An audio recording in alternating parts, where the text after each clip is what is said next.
Hello students, मैं सिर्फ doctor Gaurav Gupta and आज हम डिस्कस कर रहे हैं यहाँ पे detailed video solution of NACB exam 2022 and 23।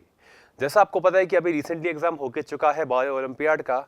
And discussion पे जाने से पहले हम कुछ चीज़ें डिस्कस करें पेपर के बारे में कि पेपर का लेवल कैसा था। तो आई मस्ट से कि इस बार का पेपर लास्ट ईयर के पेपर से काफ़ी ज़्यादा टफ था। टफ ऐसा नहीं कि इन्होंने बहुत डिटेल्ड चीज़ें पूछी थी, टफ का मतलब मैं आपको यहाँ ये कह रहा हूँ कि पेपर बहुत एनालिटिकल था, ऑप्शन बहुत क्लोज थे and presence of mind and interpretation use करके आपको कई क्वेश्चंस के आंसर देने थे।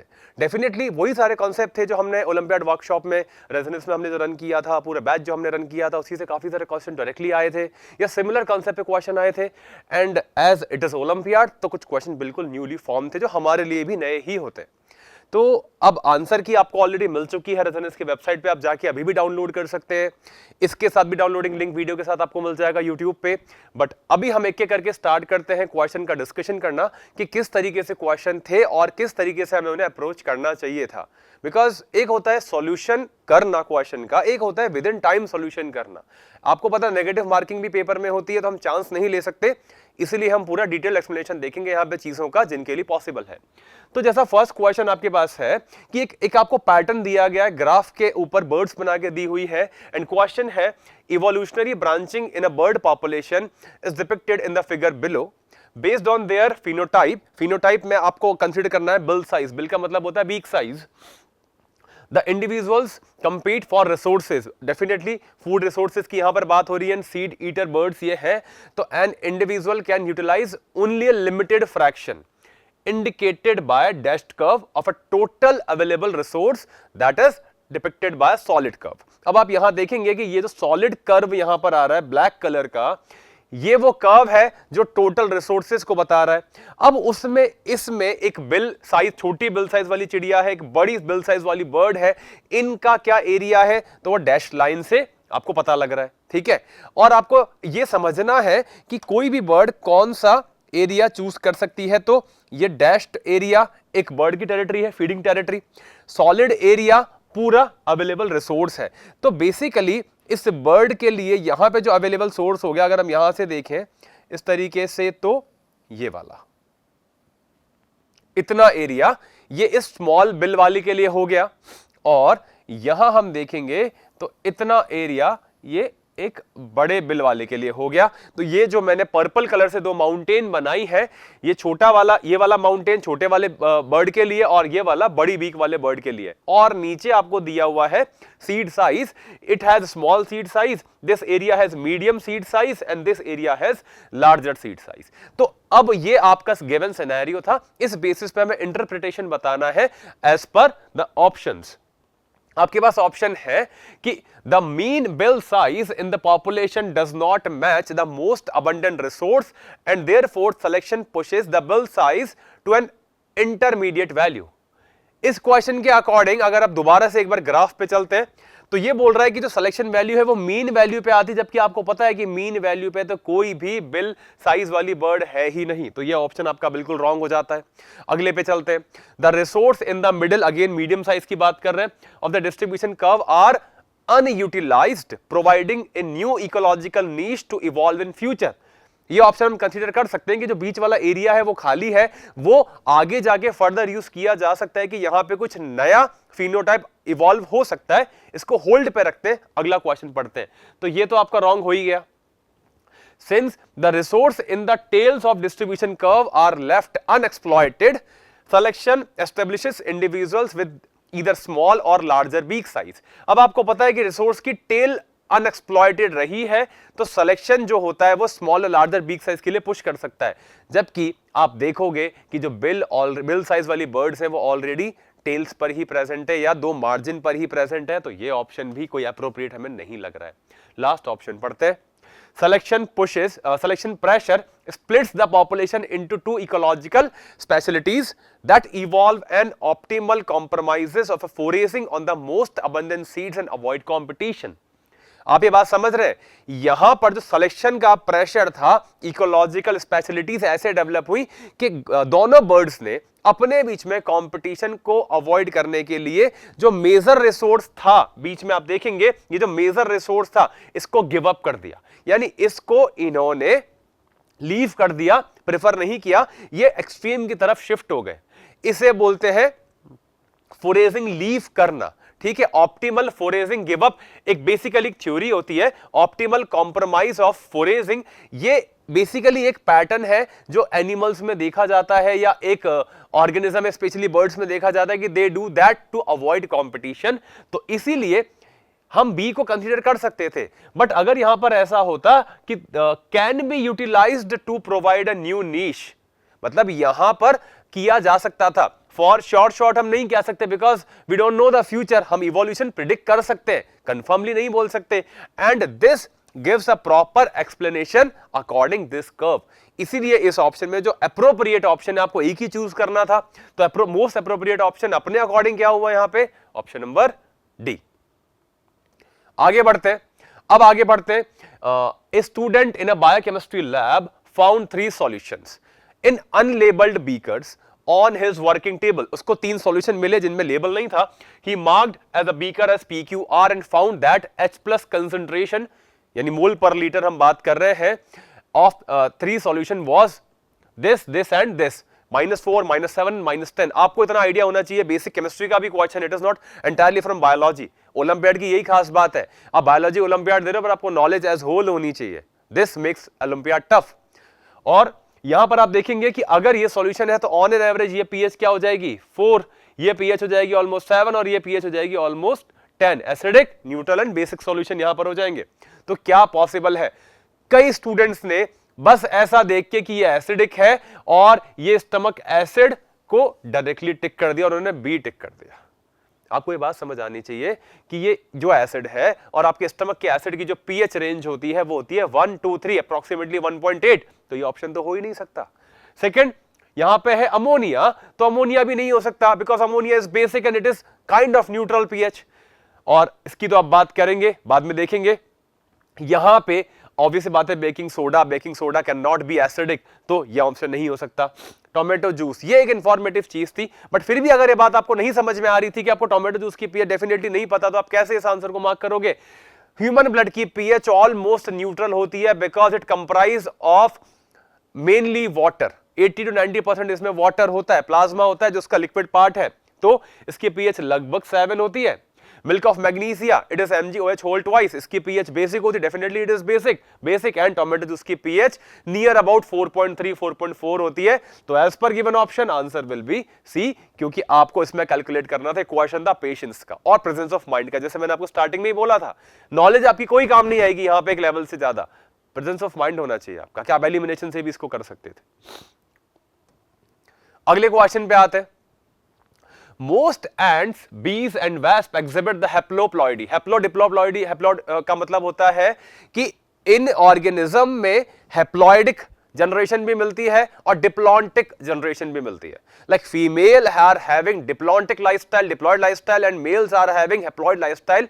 इस तरीके से आपको इसमें मिलता है। ड्रोन उन मेल्स को बोला जाता है जो हैप्लॉइड होते हैं, where males are haploid and develop from unfertilized egg while female are diploid and develop from fertilized egg। मैं एक बात आपको समझाता हूं कि आपके पास एग है, एग की वैल्यू हमेशा n होती है, ठीक है। तो ये जो n है ये डायरेक्टली डेवलप हो जाता है एज मेल, और मेल खुद हैप्लॉइड ही रह जाता है क्योंकि इसी से डेवलप होके बना है। देन ये माइटोसिस करके नया गैमीट प्रोड्यूस करता है, और फीमेल गैमीट और मेल गैमीट ये दोनों फ्यूज होके एक 2n बनाते हैं और ये बनता है फीमेल। तो इस तरीके से male is haploid and female is diploid, इस तरीके से ये डेवलप होते हैं।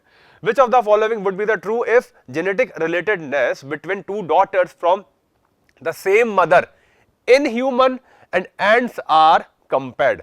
तो हमें यह बताना है, पहले तो रिलेटेडनेस क्या होती है। रिलेटेडनेस का मतलब होता है, आपको ये पता है कि जब भी सेक्सुअल रिप्रोडक्शन होता है तो वेरिएशंस आते हैं, बट वेरिएशन एक लिमिट से ज्यादा नहीं आ सकते उनमें कुछ सिमिलैरिटीज भी होती है, तो वो सिमिलैरिटीज को बोला जाता है जेनेटिक रिलेटेडनेस। एंड जेनेटिक्स के कॉन्सेप्ट में हमने ये चीज देखी भी थी, क्लास में डिस्कस भी की थी, और अगर आप फर्स्ट टाइम सुन रहे हैं तो ये बात आपको अभी पता भी होनी चाहिए कि ह्यूमन के केस में जो फीमेल्स होती हैं उनमें रिलेटेडनेस होती है, they are 50% similar, that means relatedness हो गई 0.5।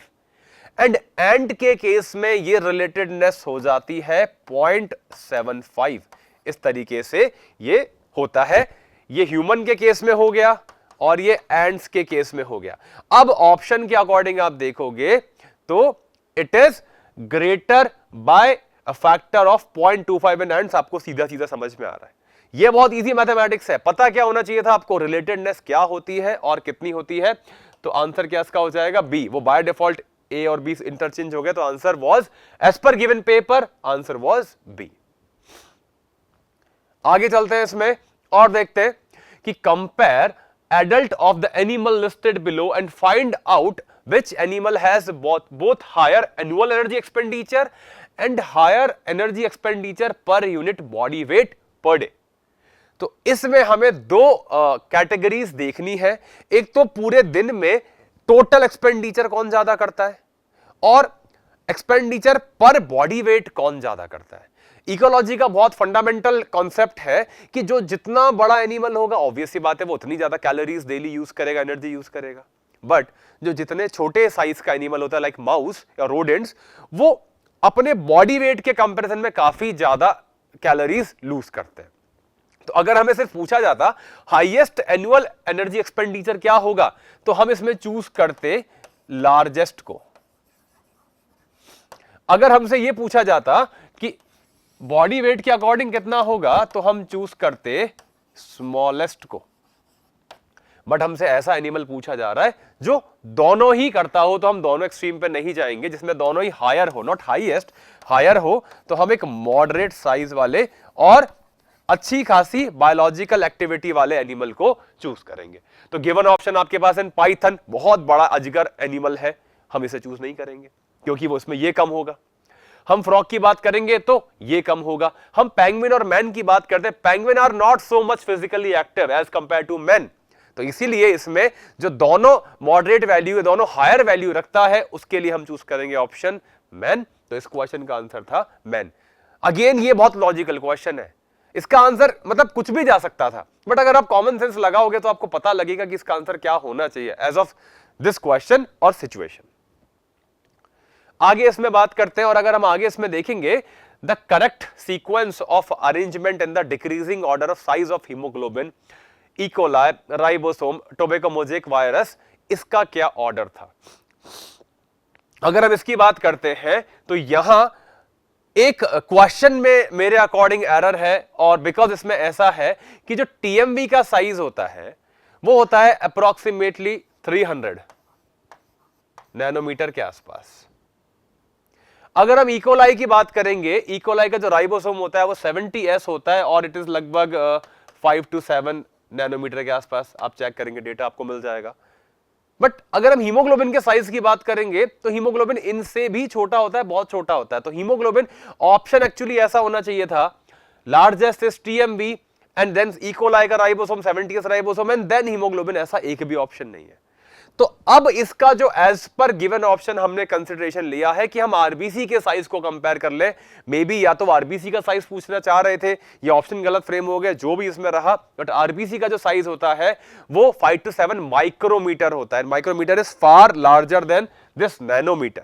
इसीलिए जो इसका आंसर है, हम इसको आरबीसी का साइज मानते हुए अगर ऑप्शन देंगे तो ऑप्शन जाएगा बी। अदरवाइज इसमें एक भी ऑप्शन करेक्ट नहीं है, बिकॉज सबसे बड़ा होना चाहिए था TMV, then 70S ribosome and then that protein haemoglobin. ऐसा एक भी ऑप्शन नहीं है, तो इसलिए हमने फिर इसका ऑप्शन चूज किया है बी। अब आगे बात करते हैं, एक ऐसा एनिमल बताओ जिसमें ट्रिप्लोब्लास्टिक बॉडी जर्म लेयर हो, वो एसीलोमेट बॉडी प्लान रखता हो एंड सीलिएटेड हो। और अगर आप यहां देखोगे ट्रिप्लोब्लास्टिक एसीलोमेट, फंडामेंटल कॉन्सेप्ट है कि दे आर प्लैटीहेलमिंथ। पहली बार जहां पे आपको ट्रिप्लोब्लास्टिक मिलता है पर आपको सीलोम नहीं मिलती है, उसे आप बोलते हो वो फाइलम हो जाता है आपका प्लैटीहेलमिंथ। तो प्लैटीहेलमिंथ का ऑप्शन चूज करना था, तो ओबेलिया तो वैसे ही चला गया कि ओबेलिया प्लैटीहेलमिंथ नहीं है। सीलिएटेड बॉडी सरफेस, तो यहां पर अब थोड़ी सी नॉलेज अपनी काम आती है, एडवांस नॉलेज जो नीड से लेवल ऊपर चली जाती है कि सीलिया किसमें होती है। तो cilia are mainly motile organ and planaria एक ऐसा ऑर्गेनिज्म है जिसमें मोटिलिटी के लिए सीलिया प्रेजेंट होते हैं। तो और इसको, इस फाइलम, इसके एक सब डिवीजन को, ये फाइलम है, इसके सब फाइलम होता है टर्बेलेरिया। तो टर्बेलेरिया फाइलम वो फाइलम है जिसमें वो प्लैटीहेलमिंथ आते हैं जिनमें सीलियाज होते हैं। तो The organism that has triploblastic germ layer acoelomate body plan with cilia is planaria that belongs to phylum Platyhelminth and subphylum Turbellaria. आगे देखते हैं, अगेन ये अच्छा क्वेश्चन है। अगर आप नेट जियोग्राफिक देखते हैं, बीबीसी अर्थ देखते हैं, थोड़ा बहुत भी इंटरेस्ट इसमें रखते हैं तो ये क्वेश्चन आपको समझ आएगा। ठीक है, वैसे भी अभी समझ आ जाएगा। Several factors can be influence optimal flock size. Flock size का मतलब होता है जो चिड़िया एज अ पैक्ट और एज अ झुंड में उड़ती है उसे फ्लॉक बोलते हैं। The following graph indicates percent time spent in 3 major lifestyle habit in birds of different flock size. मतलब यहाँ पे 3 लाइफस्टाइल हैबिट दी हुई है कि बर्ड क्या क्या काम कर रही है। एक में वो फीडिंग कर रही है, एक में वो स्कैनिंग कर रही है एरिया की। स्कैनिंग का मतलब होता है to look for food and to look for prey. अगर फूड है तो वहां पे सारे के सारे बर्ड का पूरा फ्लॉक चला जाएगा, वहां पे प्रीडेटर है तो वहां से दूर चले जाएंगे, वहां नहीं जाना है। तो एक बहुत बड़े एरिया में डिस्ट्रीब्यूट होके ऐसा बड़ा पैक और फ्लॉक बना के ये स्कैन करते हैं एरिया को। दूसरा फाइटिंग है। तो अब 3 एक्टिविटी है। तो एक फैक्ट तो यही है, बट अभी कॉमन सेंस से भी आप लगाओगे तो अगर आपको एरिया स्कैन करना है, एरिया स्कैन करने के आपके पास 2 पर्पस है। एक तो you are looking for food और दूसरा you are looking for predator to get saved from that predator और to get away from that predator. तो लार्जेस्ट जो फ्लॉक होना चाहिए कि एक बार में बहुत सारा एरिया स्कैन हो सके, इसके लिए सबसे ज्यादा बड़ा फ्लॉक साइज होना चाहिए। ठीक है, तो इसीलिए जो बड़ा फ्लॉक साइज है, ज्यादा टाइम आप किस में स्पेंड करोगे, आप एरिया स्कैन करने में बेसिकली आप इसको स्पेंड करोगे। ठीक है, स्कैनिंग में आप स्पेंड करोगे। तो और सबसे कम टाइम आप किस में स्पेंड करोगे? अगर हम सबसे कम टाइम की बात करते हैं तो सबसे कम टाइम के लिए आप स्पेंड करोगे एरिया फाइटिंग में। जो सबसे परसेंटेज टाइम आपने स्पेंड किया वो हो जाएगा आपका फाइटिंग का टाइम। और अगर हम बात करेंगे कि मॉडरेट की बात करेंगे तो जब आपने स्कैनिंग कर लिया, स्कैनिंग के बाद आपको फूड रिसोर्स मिल गए तो आप फिर फीडिंग में टाइम स्पेंड करोगे। पर मैक्सिमम टाइम जो जाता है वो स्कैनिंग में जाता है। तो इस तरीके से आपका प्रॉपर सीक्वेंस आ गया। The largest time is for scanning, then आप दोगे फीडिंग के लिए और सबसे कम आप सेट स्पेंड करोगे फाइटिंग के लिए। आगे देखते हैं, predatory insect with 2 pairs of functional wing with N incomplete Metamorphosis. तो प्रीडेटरी इंसेक्ट है जो एज अ प्रीडेटर काम करते हैं। ठीक है, तो और जिसमें फंक्शनल विंग्स होते हैं, यानी जो उड़ते भी हैं, फ्लाई भी करते हैं, और इनकम्प्लीट मेटामॉर्फोसिस होता है। ये थोड़ा फैक्चुअल सा क्वेश्चन है। Dragon flies has incomplete Metamorphosis because they do not have pupa. जो लार्वल स्टेज होती है इंसेक्ट की वो इसमें नहीं होती, तो dragon fly is the answer. आगे देखते हैं, which of the following tools is used to determine the 3D structure of protein? Mass spectrometry आप इसके लिए यूज नहीं करते हो, आप विजुलाइज करने के लिए यूज नहीं करते हो, मॉलिक्यूलर वेट के लिए आप यूज करते हो।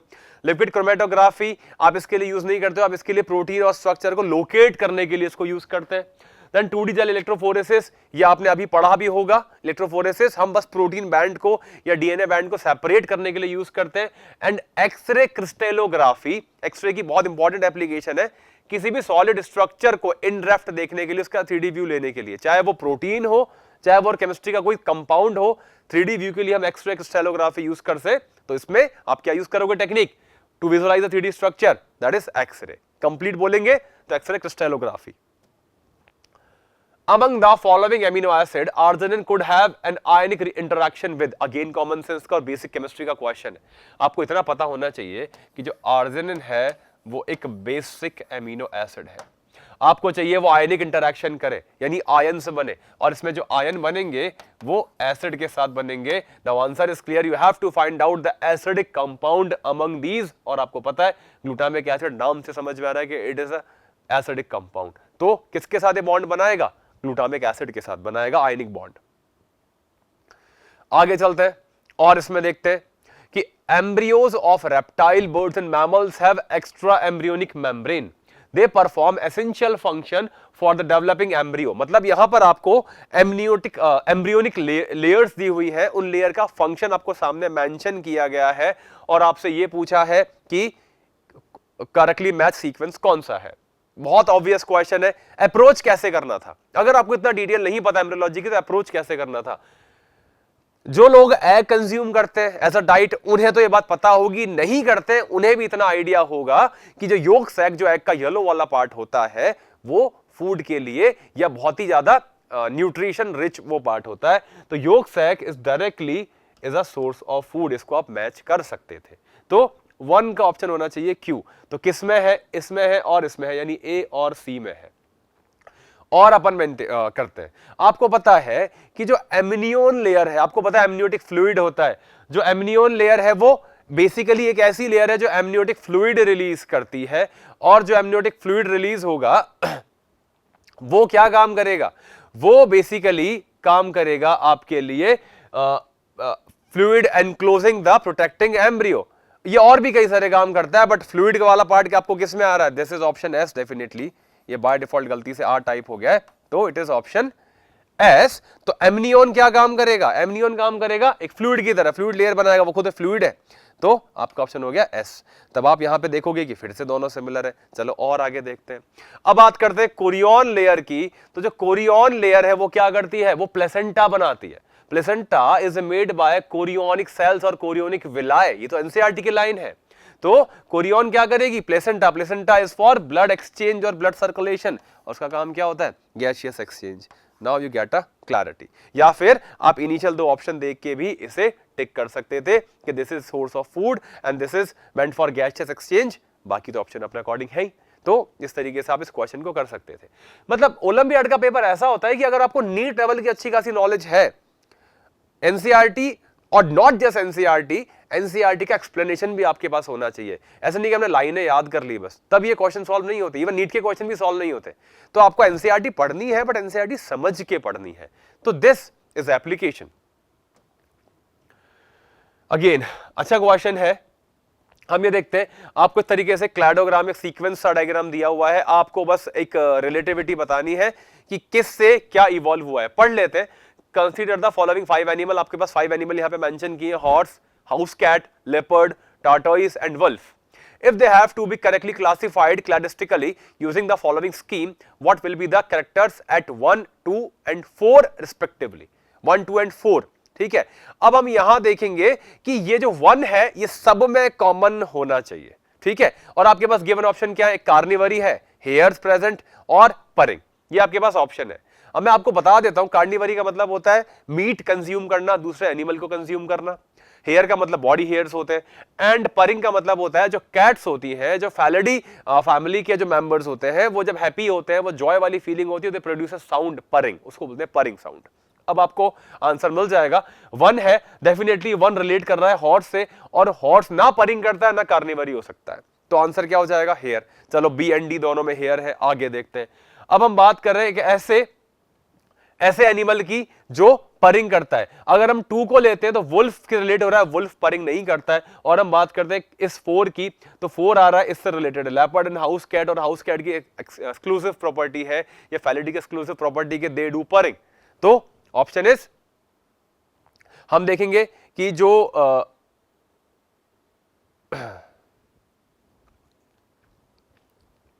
इसको यहां से रीशूट करेंगे।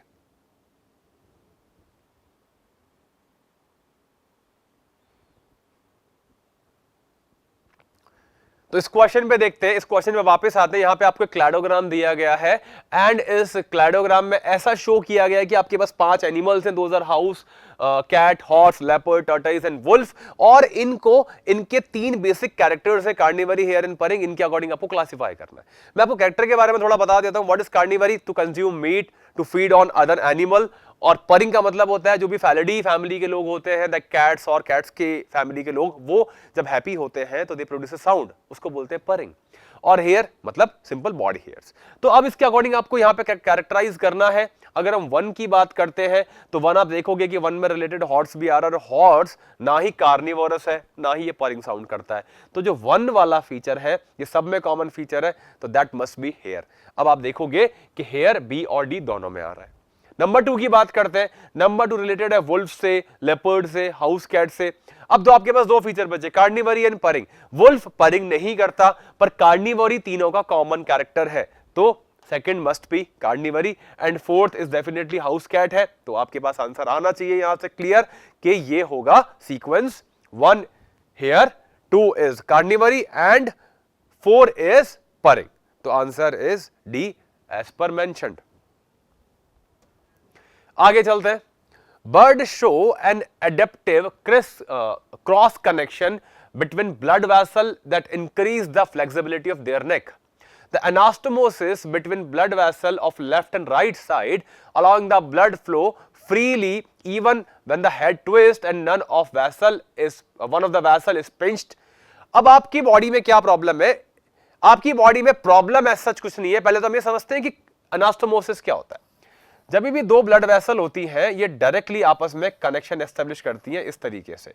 एक ब्लड वेसल यहां से यहां जा रही थी, दूसरी यहां से यहां जा रही थी, मतलब यहां पे ब्लड इस वेसल से भी आ सकता है, इससे भी आ सकता है, बीच में कोई ऑर्गन नहीं है, दो ब्लड वेसल डायरेक्टली आपस में कनेक्टेड है। अब हमारी बॉडी में क्या है, ऊपर जाने वाली जो वेसल है, जगुलर वेन है या फिर आपकी कोरोनरी वेन है और कैरोटिड वेन है, तो ये वेन जाती है left and right separate supply करती हैं। अगर आप अपनी नेक फुली ट्विस्ट कर दोगे तो एक साइड की वेसल तो ओपन है, दूसरी साइड की वेसल होगी वो पिंच हो जाएगी। अब जब पिंच हो जाएगी तो आपके ब्रेन में ब्लड सप्लाई नहीं जाएगी और आपका ब्रेन का वो एरिया डैमेज हो जाएगा।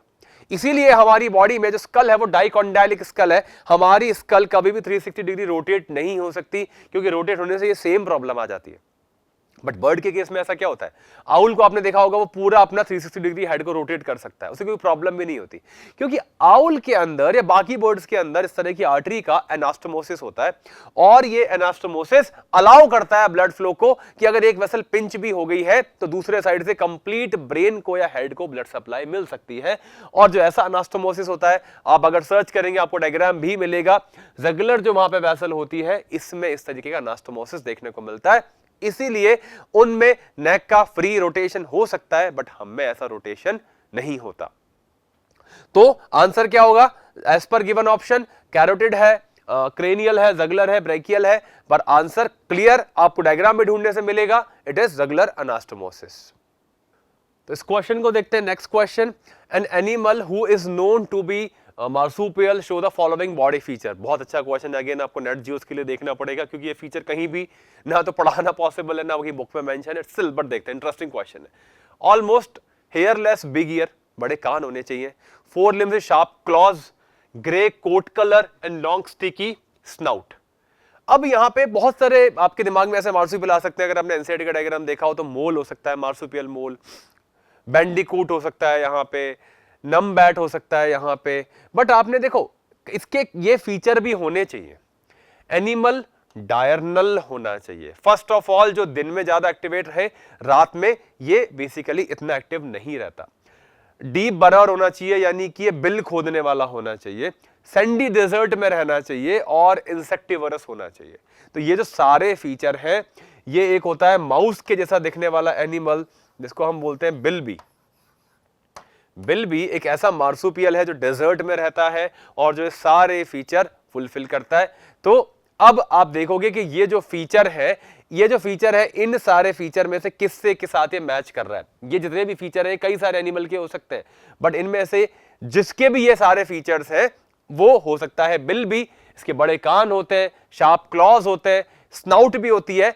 एक सबसे बड़ी बात, ग्रे कोट कलर। क्यों हमने नमबैट यूज नहीं किया और क्यों हमने बिल्बी चूज किया? Because of this grey coat colour. और नमबैट जो होता है उसके हेयरी बॉडी होती है, यहां पे हेयरलेस इसमें बड़े ईयर मेंशन किया है। तो क्या क्या फीचर होंगे हम यहां देखेंगे कि जो बिल्बी होता है वो नॉक्टर्नल होता है। बिल्बी इज मेनली नॉक्टर्नल, तो ये फीचर बिल्बी का नहीं हो सकता। एंड बाकी ये बिल खोदता है, बिल्कुल खोदता है, सैंडी डेजर्ट में रहता है और इंसेक्टिवोरस होता है, बिल खोद के रहता भी है और इंसेक्ट भी खाता है। तो answer is 2, 3 and 4 because A nocturnal है। आगे जाके देखते हैं। MSC1 is expressed by almost all normal cell but not abnormal cell and infected cell। मतलब जो सेल abnormal है, जो infected है, उनमें MSC1 एक्सप्रेस नहीं होता, बाकी सारी सेल में MSC1 होता है। Major histocompatibility complex type 1। Cell of which of the following lymphoid lineage recognize tumor cell and virus infected cell abnormal cell by absence of MSC1। ऐसी कौन सी सेल है जो इसी बेसिस पे एबनॉर्मल सेल को पहचानती है कि इनमें MSC1 नहीं है? मतलब एक ऐसी सेल आपको ढूंढनी है जो MSC1 को लोकेट कर लेती हैं। अगर MSC1 को लोकेट कर लेंगी तो उन्हें पता लग जाएगा कि दिस इज नॉर्मल सेल, वो उसे छोड़ देंगी। बट ऐसी सेल को वो लेबल कर देंगी और उसे डिस्ट्रॉय कर देंगी जिसमें MSC1 नहीं है। एंड स्पेशली ट्यूमर सेल को आइडेंटिफाई करने के लिए या आपकी बॉडी में ट्यूमर सेल को आइडेंटिफाई करने का जो बेसिक काम होता है वो NK सेल का होता है। Those are called natural killer cell. ये एक स्पेशल टाइप ऑफ लिम्फोसाइट्स होती है जो अनडिफरेंशिएट होती है। हमें दो तो पता है, B और T दोनों डिफरेंशिएटेड है। NK सेल एक लिम्फोसाइट्स है जो अनडिफरेंशिएटेड होती है, जो नॉन स्पेसिफिकली बिहेव करती है। तो यहां पर क्या होगा आंसर, MSC1 की एब्सेंस में सेल को टारगेट करने वाली those are NK cell. Again हम यहां देखते हैं एक एम्पेरिकल डेटा है जो सजेस्ट करता है optimal group size of animal is determined by cost and benefit associated with it. When predation risk and success rate were studies in a prey-predator relationship, following graph are obtained. 4 possible factors that influence the group size of a prey population are given below. यहां पर आपको दिया हुआ है P, Q, R और P में group size है and predation rate है, Q में ग्रुप साइज है और अटैक सक्सेस रेट है एंड R में फिर से ग्रुप साइज है और डाइल्यूशन यानी कि probability of any individual being attacked. तो इसके अकॉर्डिंग इंटरप्रिटेशन बना के क्वेश्चन देखना है।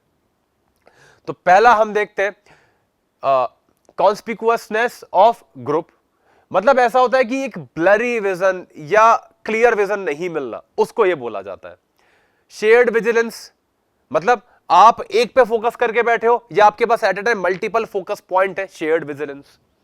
Confusion effect and every individual with equal chance of being attacked. तो पहला जब आप देखते हो, पहला P ग्राफ अगर हम देखेंगे तो प्रीडेशन रेट, ठीक है। प्रीडेशन रेट का मतलब क्या होता है, सॉरी मैंने रिवर्स बता दिया। कॉन्स्पिकुअसनेस का मतलब होता है कि आप कितना क्लैरिटी से आप देख पा रहे हो, सी थ्रू कर पा रहे हो। तो अगर हम देखेंगे यहां पे जो पहला P वाला कर्व है, वो P वाला कर्व में सबसे ज्यादा प्रीडेशन रेट है, बिकॉज आपका एक टारगेट सेट है, आप वहां उसको लोकेट करके उस पर अटैक कर सकते हो। आपकी रेट बहुत ज्यादा बढ़ जाएगी। तो जो P जाना चाहिए, सबसे मैक्सिमम रेट जानी चाहिए, वो जाना चाहिए ये। बट इस क्वेश्चन में एक और गलती थी IAPT की तरफ से, because A and D option were same, but P के लिए ठीक है 1 है। Q की बात करते हैं। Q में हम देखते हैं यहां पर क्या है, अटैक की सक्सेस रेट ग्रुप साइज बढ़ने के साथ में कम होती जा रही है।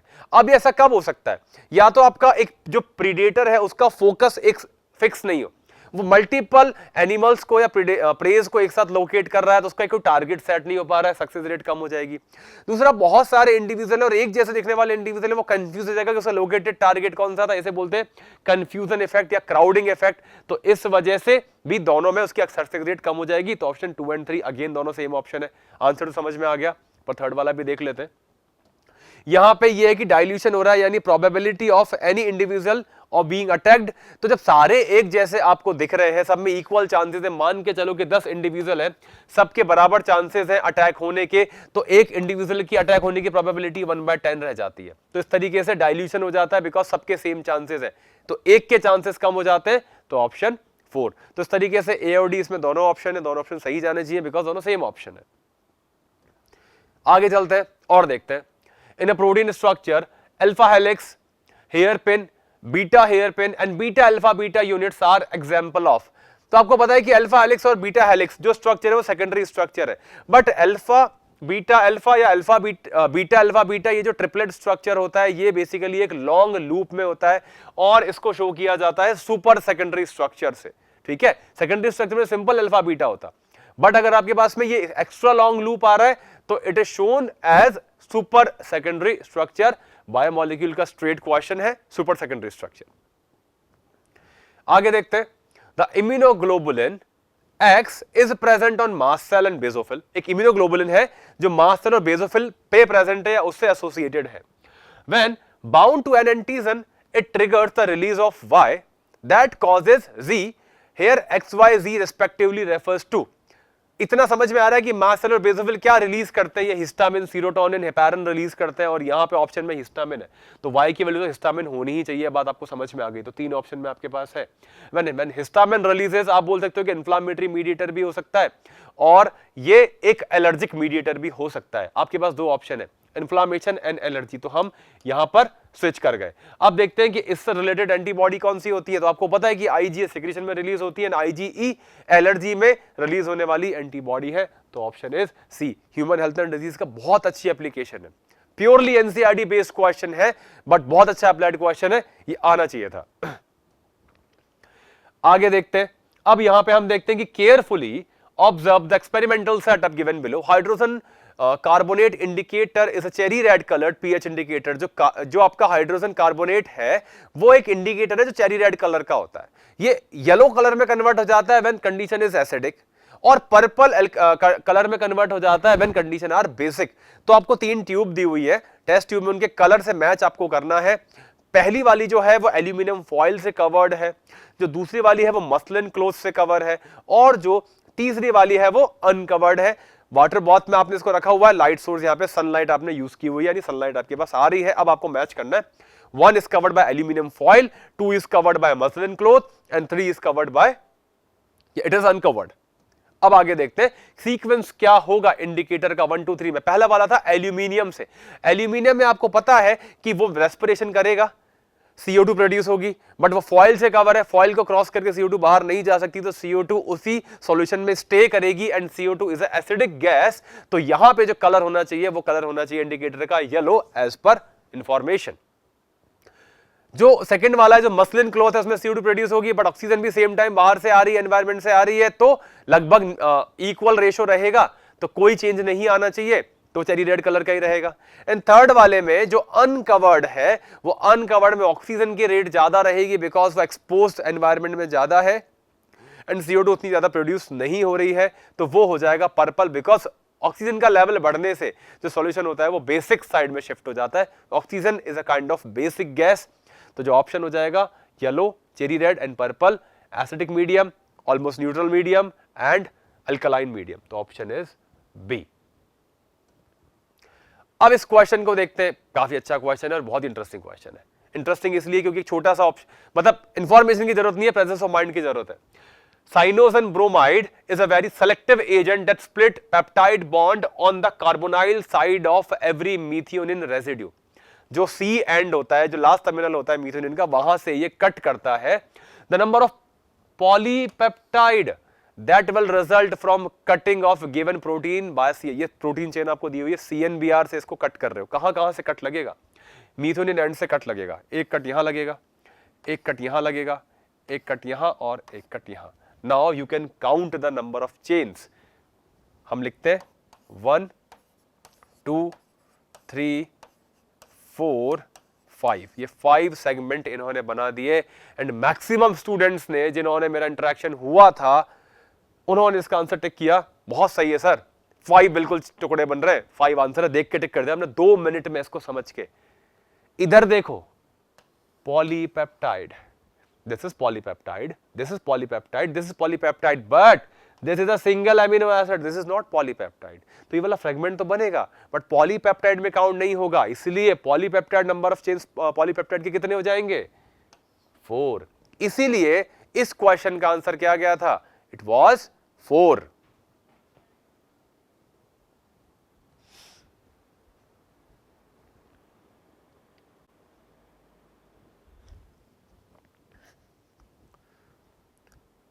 Now we move on to the next question और यहां देखते हैं अगेन हार्डवीमर प्रिंसिपल का बहुत अच्छा क्वेश्चन है, इजी क्वेश्चन है। ए hypothetical population had allele capital A and small A with frequency of 0.9 and 0.1। मैंने हमेशा समझाया जब भी आपको एलील की फ्रीक्वेंसी दी जाए just mention it P and Q। तो P अगर हम कैपिटल A के लिए ले लेते हैं इट इज 0.9 एंड अगर Q हम स्मॉल a के लिए ले लेते हैं तो इट इज 0.1। टोटल सम होना चाहिए 1, डेफिनेटली हो रहा है। अब आपने क्या करा, जो जीनोटाइप की फ्रीक्वेंसी थी यहां पे इसके अकॉर्डिंग जो ए यानी कि आप कैपिटल ए की बात करो पी स्क्वायर, ये कितना हो गया 0.81, आपको डेटा से समझ में आ रहा है। अगर हम क्यू स्क्वायर की बात करते हैं स्मॉल ए की वैल्यू हो रही है 0.01, ये भी समझ में आ रहा है। और जो 2pq आपके पास आ जाता है, इसकी वैल्यू की अगर हम बात करते हैं तो ये हो जाती है 0.18। ये था प्रीवियस कंडीशन। आगे जाके देखते हैं, आगे का नेगेटिव प्रेशर, सिलेक्शन का प्रेशर आया और उसकी वजह से क्या हुआ कि जो फ्रीक्वेंसी है कैपिटल ए की यानी डोमिनेंट वाले की वो 0.9 से 0.8 हो गई, तो अब वैल्यू किस तरीके से चेंज हो गई, जो पहले वाला p 0.9 था वो 0.8 हो गया। तब आपको ऑप्शन चूज करने थे अगेन सेम जीनोटाइप के। जब आपने मेंशन कर लिया कि ये 0.8 हो गया तो डेफिनेटली q वाली फ्रीक्वेंसी बड़ी होगी और ये 0.2 हो जाएगी। अब आपको क्या कैलकुलेट करना है, a स्क्वायर करना है, 0.8 का स्क्वायर करोगे 0.64, एक ऑप्शन देख के आपका आंसर आ गया। इतना सिंपल एक क्वेश्चन था। क्यू स्क्वायर की वैल्यू 0.04 एंड 2p की वैल्यू 0.32, डायरेक्टली आपका आंसर आ जाएगा। बट अगेन मैं जो बार बार समझाता हूं क्लास में बस वो यही है, एलील की फ्रीक्वेंसी देते ही p एंड q मेंशन कर दो और नंबर ऑफ इंडिविजुअल दिया है आपको तो आप ये मेंशन कर लो। इस तरीके से आपका ये एक इजी क्वेश्चन था। अब देखते हैं, एक आपको प्लांट ग्रोथ रेगुलेटर होते हैं प्लांट हार्मोन, उसके अकॉर्डिंग आपको यहाँ पे कुछ डेटा दिए हुए हैं। मेंशन उन्होंने किया है IAA, indole acetic acid and cytokinin. 5 different sets of culture tube with varying concentration of hormone were prepared as per given in the following table। आपको ये टेबल दी हुई है। The explant of parenchyma tissue derived from a stem of tobacco plant were transferred from on culture medium of all sets। आपने यहाँ से निकाल लिया। After a particular period of time, the set 5 showed undifferentiated large mass of tissue. और इस तरीके से आपको यहां पर एक टेबल दी हुई है। टेबल में क्या दिया हुआ है आपको, अगर IAA मीडियम में बिल्कुल नहीं था, ठीक है, कंसंट्रेशन में आपको साइटोकिनिन की 0.2 थी, सेकंड में आपने इसको 2 कर दिया और इसको आपने हटा दिया, इसको 2 कर दिया, इसको 0.02 कर दिया, इसको 0.02 कर दिया, 1 and 2 and 0.2। इनके फंक्शंस आपको पता है, IAA क्या काम करता है, साइटोकिनिन क्या काम करता है, सेल डिवीजन को प्रमोट करेगा, इस तरीके से आपको सारे बेसिक फंक्शन तो पता है। इनके एप्लीकेशन का बहुत अच्छा क्वेश्चन था और आपको ये दिया है the set 5 showed undifferentiated large mass of tissue. अब इसमें देखते हैं what would be the expected result of culturing in set 1 to 4 respectively. 5 में क्या था, दोनों थे 2 and 0.2, दोनों कंसंट्रेशन में आपका IAA भी था और साइटोकिनिन था और इसमें अनडिफरेंशिएटेड मास आपको मिला, यानी इससे कम कंसंट्रेशन में आपको डिफरेंशिएशन मिलना चाहिए। अब देखते हैं हम एक बार, पहले में हमने देखा था जहां पे वो था ही नहीं, indole acetic acid shoot formation नहीं हो सकता। अगले में हम देखते हैं सी वाले में, अगर हम देखेंगे तो सेल एनलार्जमेंट, पहले वाले में आपने देखा था कि इंडोल एसिटिक एसिड नहीं था, फिर नो ग्रोथ, शूट फॉर्मेशन नहीं हो सकता, ठीक है। फिर हम देखेंगे root formation, shoot formation, cell enlargement and no growth. तो ये सब चीजें, ऑल दो इसके ऑप्शन पूरे अप्रोप्रिएट नहीं थे, आप कुछ एक या दो चीजों को देख के बोल सकते हो। जैसे कि यहां पर अगर हम देखेंगे तो पहले में क्या है, ये नहीं है और ये बहुत कम है, या ठीक है 0.2 है, उस केस में नो ग्रोथ, ठीक है। हम जस्टिफाई नहीं कर पाएंगे बट हम मान लेते कि इंडोल एसिटिक नहीं है, एसिटिक एसिड नहीं है, तो no growth. Cell enlargement, second आपके पास है सेल एनलार्जमेंट। अगर हम वापस आते क्वेश्चन पे, यहां पर आप देखेंगे दोनों, ये नहीं है, नए सेल डिवीजन नहीं हो सकता, पर जो है उस सेल का साइज तो बढ़ेगा, तो सेल एनलार्जमेंट आपको यहां देखने को मिलेगा। अगले में आपने देखा थर्ड में रूट फॉर्मेशन, ये भी है और ये भी है, नए रूट का फॉर्मेशन होना पॉसिबल है, तो रूट फॉर्मेशन एंड उसके बाद शूट फॉर्मेशन। अगेन मैं कह रहा हूं ये ऑप्शन अप्रोप्रिएट नहीं है, पूरा एक्सप्लेन नहीं कर रहे, एलिमिनेट करके आप इस क्वेश्चन को सॉल्व कर सकते हो। एक अच्छा ट्रिकी क्वेश्चन है। आगे आते हैं, ये ऐसे बेसिक क्वेश्चन जो हमेशा क्लास में पढ़ाए जाते हैं, नीट लेवल पे भी पढ़ाए जाते हैं, कि आपको एक कट सेक्शन दिया गया है और कट सेक्शन क्या हो सकता है। तो stilt root of maize plant, hanging root of an orchid plant, ठीक है, pneumatophore of halophyte and root of pteridophyte. और ये जो डायरेक्टली आपका डायग्राम है, ये एनसीईआरटी या नॉर्मल बुक का डायग्राम मिलेगा आपको, एनसीईआरटी में थ्योरी भी मिलेगी आपको कि it signifies the hanging root of an orchid. Directly आपको देख के आंसर टिक करना था। ये ऐसे क्वेश्चन होते हैं में आपका टाइम बचता है, क्योंकि आपको पता है देखते ही आंसर आता है। आगे बढ़ते हैं। During denaturation globular protein become, पहले आप देखोगे कि जो ग्लोबुलर प्रोटीन है वो डीनेचुरेशन होते ही हो जाता है फाइब्रस, ये फाइब्रस में कन्वर्ट हो जाता है, लाइक आपकी बॉडी में कोलेजन है, आपकी बॉडी में फिब्रिन बन जाता है वैसा। और जो फाइब्रस है वो इनसॉल्युबल होता है और वो इनएक्टिव भी हो जाता है, क्योंकि ग्लोबुलर फॉर्म में वो सबसे ज्यादा एक्टिव होता है। आपने डीनेचर कर दिया तो इनएक्टिव तो होना है, और फाइब्रस बन गया तो इनसॉल्युबल भी होना है, तो answer is insoluble and inactive. Again ये बहुत अच्छा क्वेश्चन है इवोल्यूशन से, जैसा हम क्लास में डिसाइड करते हैं ना, मैंने आपको अपनी पुरानी एक वीडियो में क्लास का डिवीजन बताया था कि चैप्टर को किस तरीके से आपको डिवाइड करना चाहिए, ओलंपियाड में वेटेज किन चीजों का आता है, अब आप देख पा रहे हो। इवोल्यूशन, बायोटेक, इकोलॉजी, जेनेटिक्स, इसके अराउंड पूरा ओलंपियाड घूमता रहता है। एंड इस पेपर में आप ऑब्जर्व करोगे प्लांट में एनाटॉमी से और हार्मोन रेगुलेटर से काफी क्वेश्चन आ रहे हैं। तो the process speciation is depicted, यहां पे एक स्पेसिएशन का प्रोसेस दे रखा है कि यहां से आप यहां पहुंचे हो तो ये किस तरह का स्पेसिएशन है। आप यहां देखोगे कि अगर हम इस फेज से आगे जाते तो इकोलॉजिकल डिफरेंशिएशन हो रहा है, पर हम इसी फेज में, यानी हमारा इकोलॉजिकल एरिया या ज्योग्राफिकल एरिया चेंज नहीं हो रहा है। अगर इस फेज को आप ऐसे देखोगे, अगर आगे जाते तो इकोलॉजिकल एरिया चेंज होता, तो एलोपैट्रिक तो ये नहीं हो सकता बिकॉज इसमें एरिया चेंज नहीं हो रहा। पैरापैट्रिक में भी इकोलॉजिकल नीच चेंज होता है, तो ये भी ये नहीं हो रहा। अब हम देखते हैं हमारे पास है सिम्पैट्रिक, सेम ज्योग्राफिकल एरिया, और दूसरा रिप्रोडक्टिव आइसोलेशन। आप यहां देखो मेटिंग डिफरेंशिएशन हो रहा है, मतलब रिप्रोडक्टिव आइसोलेशन तो है। सेकंड, आपका स्पेशल डिफरेंशिएशन भी हो रहा है, दैट मींस ये सिम्पैट्रिक स्पेसिएशन है, यानी सेम ज्योग्राफिकल एरिया में किसी रैंडम बैरियर की वजह से, यानी जिसमें एरिया डिवाइड नहीं हुआ है बट रिप्रोडक्टिव आइसोलेशन हो गया एंड इवेंचुअली एक नई स्पीसीज डेवलप हो गई, इसलिए आपने इसका आंसर दिया sympatric speciation.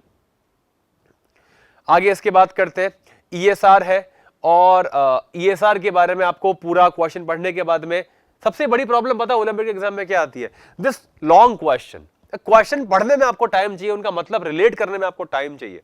ESR is common haematology test performed in blood containing test tube. इसमें एंटीकोगुलेंट आप डालते हो और आप इसमें इसको टेस्ट ट्यूब को सेंट्रीफ्यूज करते हो एंड देन आप इसको स्टिल छोड़ देते हो, जिससे कि क्या होता है आरबीसी आपस में क्लम बनाती है, उस क्लम को बोलते हैं रूले फॉर्मेशन, और उसकी वजह से ये नीचे सेडिमेंट हो जाती है। जितना बड़ा रूले फॉर्म होगा उतना ज्यादा सेडिमेंटेशन होगा, मतलब जितनी ज्यादा सेडिमेंटेशन रेट उतना ज्यादा रूले फॉर्मेशन, और आप इस कंडीशन के बेसिस पे बता सकते हो।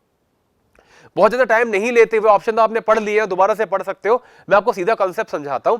होता क्या है कि जो आपके प्लाज्मा प्रोटीन होते हैं ना, उसमें अलग चार्ज होता है, और जो आपकी आरबीसीज होती है उनमें नेगेटिव चार्ज होता है उनके सरफेस प्रोटीन्स पे।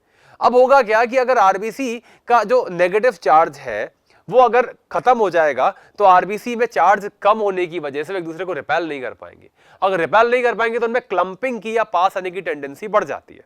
अब होगा क्या कि जब भी बॉडी में इन्फेक्शन होता है तो इन्फेक्शन के समय आपने सुना होगा ईएसआर बढ़ गई, ईएसआर बढ़ गई, कोविड में बहुत सुना है। क्या होता है ईएसआर बढ़ना, यही जो हम समझ रहे हैं। जब भी बॉडी में इन्फेक्शन होता है तो इम्यूनोग्लोबुलिन्स बनते हैं, वो पॉजिटिव प्रोटीन होते हैं, उनकी वजह से जो आरबीसी का न्यूट्रल नेगेटिव चार्ज है वो न्यूट्रल हो जाता है या फिर वो काफी कम हो जाता है, और आरबीसी पास आ जाती है, रूले फॉर्म कर लेती है और वो सेडिमेंट हो जाती है। तो again come to option B, increase in a positively charged plasma protein increases neutralization of negatively charged on the RBC which allows the formation of roulet, and roulet क्या था, क्लंपिंग वाला फिनोमेना था, तो इसीलिए ESR इन्फेक्शन के case में आपकी बढ़ जाती है। अगेन फिर से आपके लिए बहुत स्पॉन्ज केक और बर्थडे केक जैसा क्वेश्चन है कि सीधा आपको क्या देखना है, कट सेक्शन। आपको पता है कि लेटरल रूट का कट सेक्शन है मेन रूट और इससे लेटरल रूट, तो answer is lateral root. Diagram देखिए, क्वेश्चन में नहीं पढ़ोगे तो भी आपका आंसर आ जाएगा। अगेन ये अच्छा क्वेश्चन है। इस क्वेश्चन में क्या है कि आप प्रोटीन में कन्फर्मेशनल चेंज देख रहे हो, ठीक है, कन्फर्मेशनल चेंज डायरेक्टली, और इन यूरिया की प्रेजेंट में भी आप कन्फर्मेशनल चेंज देख रहे हो, बिकॉज यूरिया भी प्रोटीन में कन्फर्मेशनल चेंज लाता है। तो यहां पर जो आपकी यूरिया की प्रेजेंस में स्टडी है वो सॉलिड लाइन से आपको दिखाई है, विदाउट यूरिया जो स्टडी है वो आपको डॉटेड लाइन से दिखाई है। तो आपको ये देखना है कि आप दोनों में से डिफरेंशिएशन करने के लिए कौन सा वेवलेंथ, ये आपकी वेवलेंथ है, तो कौन सी वेवलेंथ चूज करोगे। अगर आप यहां देखोगे ना तो दोनों ग्राफ इंटरसेक्ट कर रहे हैं, इसमें यूरिया हो या नहीं हो सेम वेवलेंथ पे आपको सेम कंफर्मेशन दिखेगा, आप डिफरेंशिएट नहीं कर पाओगे। यहां पर भी बहुत ज्यादा डिफरेंस नहीं है और यहां पर भी बहुत ज्यादा डिफरेंस नहीं है, पर आप यहां देखोगे तो इतना डिफरेंस है, यानी आपको इंटेंसिटी विदाउट यूरिया अलग मिलेगी और काफी ज्यादा इंटेंसिटी में डिफरेंस आपको मिलेगा जब यूरिया प्रेजेंट है। तो इसलिए डिफरेंस आप प्रॉपरली कर पाओ तो कंफर्मेशनल चेंज विजिबल किस में होगी, आप क्या प्रेफर करोगे, वेवलेंथ नंबर 1, बिकॉज इसमें दो सेपरेट इंटरसेक्शन पॉइंट है। आगे आते हैं। अब एक क्लासिकल एक्सपेरिमेंट में हमने देखा कि जो साइंटिस्ट ने फ्रूट फ्लाई पे एक्सपेरिमेंट किया और उनके एब्डोमेन पे एक्सपेरिमेंट किया। A start of the experiment average number of bristles was 9.5। एक फ्रूट फ्लाई के अंदर जो ब्रिस्टल्स थे वो 9.5 थे, और हर सक्सेसिव जनरेशन के साथ में साइंटिस्ट ने उसी पॉपुलेशन को पिक किया जिसमें कम से कम 20% नंबर इंक्रीज हो गए थे ब्रिस्टल्स के। ठीक है, और इन्हीं को फिर आगे सेलेक्टिवली वो ग्रो करते गए। आफ्टर 86 जनरेशन, इस सिलेक्शन को करते हुए आफ्टर 86 जनरेशन जब हमने देखा तो जो एवरेज नंबर ऑफ ब्रिस्टल थे वो लगभग 40 पहुंच गए। पहले 9.5 थे, अब वो 40 पहुंच गए। इस तरह का सिलेक्शन क्या कहलाता है? लास्ट ईयर भी सेम क्वेश्चन आया था, मैंने तभी भी समझाया था कि जब भी आपकी ग्राफ की पीक शिफ्ट हो रही हो, आपके पास पहले जो नंबर था एवरेज नंबर ऑफ ब्रिस्टल का 0.9 था, अब आपके पास ये बढ़ के 40 हो गया, यानी आपकी पीक यहां से यहां शिफ्ट होगी 9.5 मैक्सिमम वैल्यू से 40 पे शिफ्ट हो गया। यानी मैक्सिमम नंबर ऑफ इंडिविजुअल है उनमें पहले 9.5 ब्रिस्टल थे, अब मोस्टली में 40 ब्रिस्टल है। तो इस तरह का सिलेक्शन जब पीक शिफ्ट होती है तो क्या कहलाता है? It is directional selection. NEET में भी क्वेश्चन आया था, अभी इस साल लास्ट ईयर जो नीट हुआ था, इस लास्ट ओलंपियाड में भी क्वेश्चन आया था। तो दिस गिव्स अ क्लैरिटी कि आपको किस तरह के टॉपिक पे फोकस करना चाहिए।